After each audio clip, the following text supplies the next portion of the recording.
व्रत का जो नियम है वो एक ही नियम है जो शिव महापुराण के अंतर्गत है। सुबह पूजा की थाली लगाई है। 5 व्रतों का विधान है, छठा व्रत का विधान नहीं। कितने व्रत? 5। सुबह पूजन की थाली लगाई है।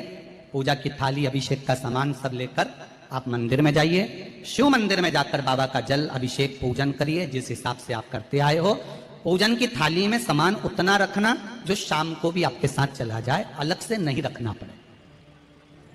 अलग से केवल शाम को दिए रखो, जल रख लो थोड़ा सा, और बाकी का जो मिष्ठान आप तैयार करोगे बस वो, बाकी का चंदन नबीर गुलाल ये सब सुबह की थाली का रखिए, थोड़ा फल जो भी रखना। सुबह पूजन करो, बाबा का निवेदन करो, घर आ जाओ, थाली को ढक कर रख दीजिए। शाम को जब जाओ कोई प्रसाद उतना ही बनाओ जितना भगवान के लिए बना रही है। ये नहीं कि खीर ज्यादा बना ली तो आधी हम यहाँ ले जाएं और आधी घर के लिए छोड़ दें, नहीं, उतना ही बनाओ जितना भगवान के लिए जाएगा, जिसमें से 3 हिस्से हों। एक पात्र में भरकर ले जाओ, दोने ले जाओ, कटोरी ले जाओ, प्लेट ले जाओ, जो तुम्हारी मर्जी पड़े, कागज ले जाओ, जो तुम्हारा मन पड़े वो ले जाओ।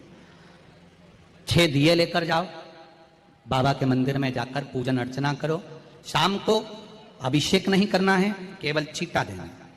थोड़ा सा जल जो बचा हुआ है उसमें से थोड़ा थोड़ा छींटा देकर, जल का थोड़ा सा छींटा देकर पूजन आदि कर कर, जैसी पूजन सुबह करी वैसे ही भाव से पूजन करो। 5 दिए थाली में से नीचे रख दो, छठवा दिया भी नीचे उतार दो थाली में से। 5 दिए लगाना जब प्रसाद के 3 हिस्से पूरे कर दो, प्रसाद के 3 हिस्से रख दो नीचे, फिर दिए लगा दो 5। एक दिया उठाकर जिसको जलाया नहीं है वापिस अपनी थाली में रख दो। 5 दिए प्रज्वलित कर कर बाबा को निवेदन कर दो, बाबा आज मेरा पहला पशुपति व्रत है, इसको स्वीकार करना। दिल से बाबा इस कार्य के लिए मैंने करा है, इसको स्वीकार कर लेना। बहुत सुना बाबा पशुपति व्रत में कर रही हूँ, मैं भी पूर्व में ना जाने कितनी योनियां ली होंगी, कौन सा मैंने बेकार कर्म करा होगा जो आज मुझे दुख भोगना पड़ रहा। इस दुख को आप मिटा सकते हो क्योंकि आपका नाम पशुपति नाथ है। आप इसको मिटाइए, विनय करो, बाबा से विनती करो। एक दिया, एक प्रसाद का हिस्सा थाली में लेकर आ जाओ, बाबा को निवेदन कर कर, बाकी का वहां छोड़कर एक दिया, एक प्रसाद का हिस्सा लेकर आ जाइए। एक दिया, एक प्रसाद का हिस्सा लाए, घर के अंदर प्रवेश करते समय सीधे हाथ की ओर बैठकर अपने घर की ओर मुख कर कर सीधे हाथ की ओर उस दिए को घर के बाहर प्रज्वलित कर दो। भगवान से विनती करो, भोलेनाथ आप मेरे घर में प्रवेश कर कर मेरा कार्य सिद्ध करें। बाबा को निवेदन कर कर अंदर जाइए। भोजन करने से पहले जो मीठा है, एक हिस्सा प्रसाद का है, उसको खा लीजिए। उस हिस्से में से किसी को नहीं देना, चाहे घर में बच्चे हों चाहे बड़े हों। उस प्रसाद का हिस्सा केवल तुमको खाना। पहले प्रसाद खाइए, उसके बाद में फिर भोजन करिए। एक समय फलाहार कर सकते हो, दूसरे समय भोजन कर सकते हो। इसमें जरूरी नहीं कि आपको मीठा ही खाना है। शाम का जो प्रसाद बनेगा वो मीठे का ही भोग लगेगा। सुबेरे आप आराम से नमकीन का भी फलाहार कर सकते हो, मीठे का भी फलाहार कर सकते हो। फलाहार के लिए कोई मना नहीं है, फलाहार आप कैसा भी कर सकते हो। पर भोजन जब करोगे, अन्न जब खाओगे, जब पहले भगवान का प्रसाद खा लो। 4 पशुपति व्रत पूर्ण हो। बीच में अगर कहीं रजस्वला धर्म आ गया, आपको पूजन नहीं करना है, घर में कोई सूतक सावड़ आ गया, या कोई व्रत फंस गया, एकादशी आ गई, या कोई व्रत आ गया, तीज आ गई, चतुर्थी आ गई, जिसका व्रत करते हुए आए हो, तो पशुपति व्रत उस दिन मत करो, फिर अगले सोमवार कर लेना। 3 हो गए, एक रह गया बीच का, उसको अगले में करो, वो चौथे में गिनती में आ जाएगा। 5वां छूट गया, कोई बात नहीं, 1 महीने बाद तो होगा, 8 दिन बाद तो होगा, 15 दिन बाद तो होगा, फिर उसको गिन लो, 5वां हो जाएगा।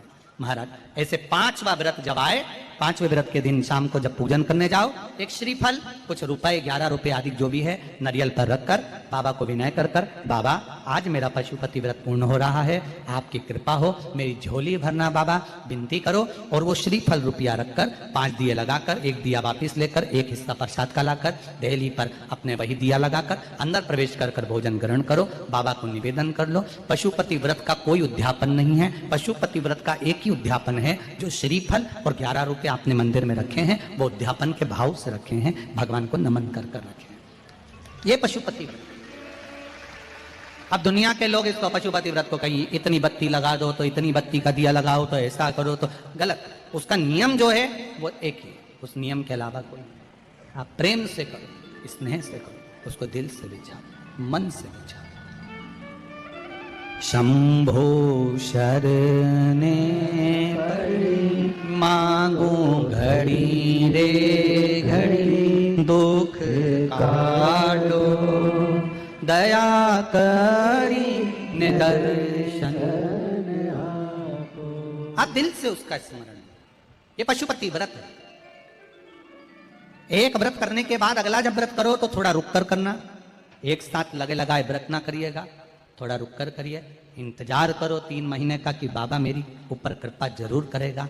दिल से करा है तो वो दिल से देगा, झोली भर कर देगा, ये निश्चित है, उसका व्रत फल देता है। करना जरूरी नहीं है कि व्रत माताएं करेंगी, पुरुष कर सकता है, बच्चे कर सकते हैं, बूढ़े कर सकते हैं, बड़े कर सकते हैं, बेटा बेटी कर सकते हैं, नवयुवक बच्चे कर सकते हैं, पर दिल से करो उस पशुपति व्रत। कोई आपका दूसरा व्रत फंस गया है तो पशुपति व्रत को छोड़ दो। उस दिन आपका जो व्रत है, एकादशी हो, चतुर्थी हो, तीज हो, छठ हो, उसको कर लो। नवरात्रे फंस गए, नवरात्रे कर लो, उसके बाद कर लेना पशुपति। जितने व्रत रह जाए उस व्रत को बाद में। महाराज शिव कृपा, व्रत एक ही मंदिर में करना। जिस मंदिर में पहला व्रत करा है उसी मंदिर में 5 व्रत करना। ये नहीं कि हम मायके में 2 व्रत करके आ गए और तीसरा व्रत हमने ससुराल में कर लिया। नहीं, 2 व्रत करके मायके से आ गई हो तो 3 व्रत भी मायके जाके ही करना। अगली बार ऐसे जाना कि सोमवार बीच में फंस जाए और तुम 1 व्रत करके आ जाओ। मायके में अगर व्रत कर रही हो तो अपनी पूजन का सामान अपने ही रुपए का होना चाहिए, मायके के पैसे का नहीं चाहिए। कुंवारी होती और तुम मायके के सामान से पूजन करती, अगर कुंवारी होती तो तुम्हारा वो पूजन लगता, पर विवाह होने के बाद, गोत्र बदलने के बाद आप अपना पूजन का धन अपना खर्च करें। हम तो यहां तक कहते हैं मंदिर में भी अगर लोटा भरा हुआ रखा है, मंदिर में बाल्टी भरी रखी है, आप पहले अपना कुछ रुपया दान पेटी में डालकर फिर आप उस लोटे का प्रयोग करें। पीपल के पेड़ के नीचे पूजन करने गए, आंवले के पेड़ के नीचे पूजन करने गए, बड़ के पेड़ के नीचे पूजन करने गए, किसी की लगी लगाई थाली मिल गई, सामान मिल गया, उसके सामान में से आप मत चढ़ाइए। आपके पास जो सामग्री है आप उससे पूजन करें। अपने पड़ोसी से 1 रुपया भी मांगकर भगवान को मत दीजिए। जिस भगवान को देते हो उस भगवान को बुरा लगता है कि मेरे सामने खड़ी होकर हाथ पड़ोसी के आगे फैला रही है, तुम मुझसे मांग, मैं तुझे झोली भर कर दूं। पूज्य पंडित जी द्वारा दी गई ऐसी ही जानकारियों के लिए और उनकी कथा सुनने के लिए चैनल को सब्सक्राइब जरूर करें। श्री शिवाय नमस्तुभ्यं।